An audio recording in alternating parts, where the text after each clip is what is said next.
మనమందరము విశ్వాస విషయములోను దేవుని కుమారుని గూర్చిన జ్ఞాన విషయంలోను ఏకత్వము పొంది సంపూర్ణ పురుషుల మగు వరకు, అనగా క్రీస్తునకు కలిగిన సంపూర్ణతకు సమానమైన సంపూర్ణత గలవారమగు వరకు ఆయన ఇలాగు నియమించెను.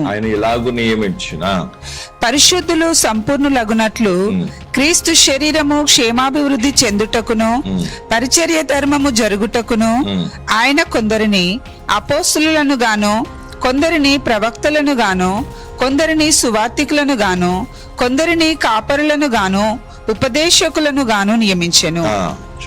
అయితే ఎక్లీసియాకు ఈ పరిచారకులను ఎందుకు నియమించాడు, దాని వెనుక ఉద్దేశం ఏంటి అనేది ఇక్కడ ఆ ఒక పర్పస్ అనేది కూడా రాస్తుంది.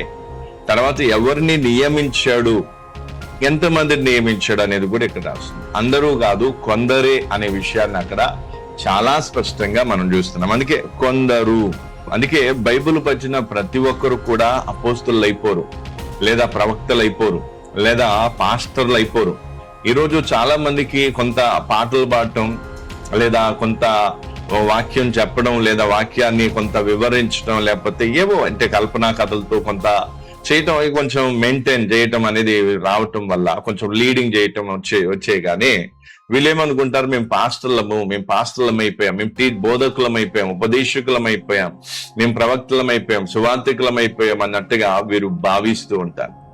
కానీ ఇక్కడ వాక్యం ఏమని చెప్తుందంటే, అపోస్తలుడైన పౌలు ఏమంటున్నాడంటే, అపాయింట్ చేయటం అంటే నియమించటం అనేది జరగాలి. దేవుడే నియమించాలి. దేవుడు నియమించిన వారిని మాత్రమే దేవుడు వాడుకుంటాడు. అయితే ఇప్పుడు దేవుడు నియమించేవారు ఎంతమంది ఉన్నారు అంటే కొందరు, అందరూ కాదు. అంటే చర్చికి వచ్చేవారు అందరూ కాదు, అందరూ ప్రవక్తలు కాదు, అందరూ అపోస్తులు కాదు, అందరూ సువార్తికులు కారు. అంటే సేవపరంగా చెప్తున్నాను. అయితే విశ్వాసులుగా ఉంటున్న వారు తమ బాధ్యత మేరకు తమకు అందిన సువార్తను ఇతరులకు అందించడం అది వేరు. కానీ సేవపరంగా మనం చూస్తున్నట్లయితే సువార్తికులు గాని, లేదా పాస్టర్లు గాని, లేదా బోధకులు గాని, ఉపదేశకులు గాని ఏదైతే ఉందో అది అందరయ్యే పని కాదు. దేవుడు నియమించాలి, దేవుడు సెలెక్ట్ చేసి వారిని అపాయింట్ చేస్తేనే ఆ పనికి వారు అర్హులవుతారు. తర్వాత ఆ పని చేయటానికి దేవుడు వెనక నుండి వారికి కృపనిస్తాడు. ఎవరినైతే దేవుడు అపాయింట్ చేస్తాడు, ఎవరినైతే దేవుడు నియమిస్తాడో వారికే దేవుడు కృపనిస్తాడు. అందరికీ కృపను ఇవ్వడు. అంటే దేవుని కృప దొరకకపోతే వారు ఆ పని చెయ్యలేరు. విశ్వాసం నుండి తొలగిపోవడానికి కారణం, సేవ నుండి తొలగిపోవడానికి కారణం, లేదా సేవకులుగా ఒకప్పుడు చలామణి అయిన వారు ఇప్పుడు ఆ సేవను మానేసి సేవ నుండి తొలగిపోవడానికి కారణం ఏంటంటే వారికి కృప దొరకటం లేదు, దేవుని వద్ద నుండి సహాయం అందటం లేదు. ఎందుకు అంటే ఆ పని నిమిత్తము దేవుడు నియమించలే, వారే నియమించుకున్నాను. సెల్ఫ్ అపాయింటెడ్ అంటే వాళ్ళే అపాయింట్ చేసుకున్నట్టుగా, లేదా వాళ్ళు, లేకపోతే కొన్ని డినామినేషన్స్, కొన్ని సంస్థలు వాళ్ళని అపాయింట్ చేసి వాళ్ళని నిలబెట్టడానికి ప్రయత్నించాయి, వారి ద్వారా సేవ జరిగించడానికి ప్రయత్నించాయి. కానీ పరలోకము దానిని ఆమోదించలేదు, పరలోకము దాన్ని అంగీకరించలేదు. పరలోకములో ఉన్న తండ్రి అలాంటి వ్యక్తులకు ఇవ్వడు. అపాయింటెడ్ ఏం కావాలి, దేవుని చేత నియమింపబడిన వ్యక్తులకే దేవుని కృప అందుతుంది.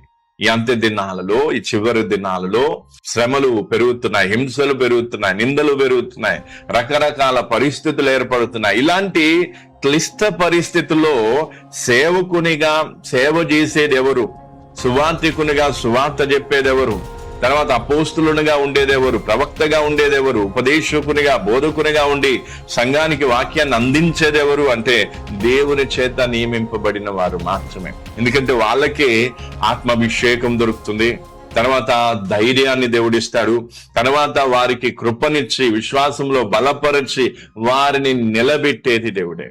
ఎందుకంటే దేవుడు నియమించిన వారిని ఏ విధంగా నిలబెడతాడు, ఏ విధంగా వాడుకుంటాడో ఎంతో మంది సేవకుల జీవితాలు బైబిల్ గ్రంథంలో రాయబడ్డాయి.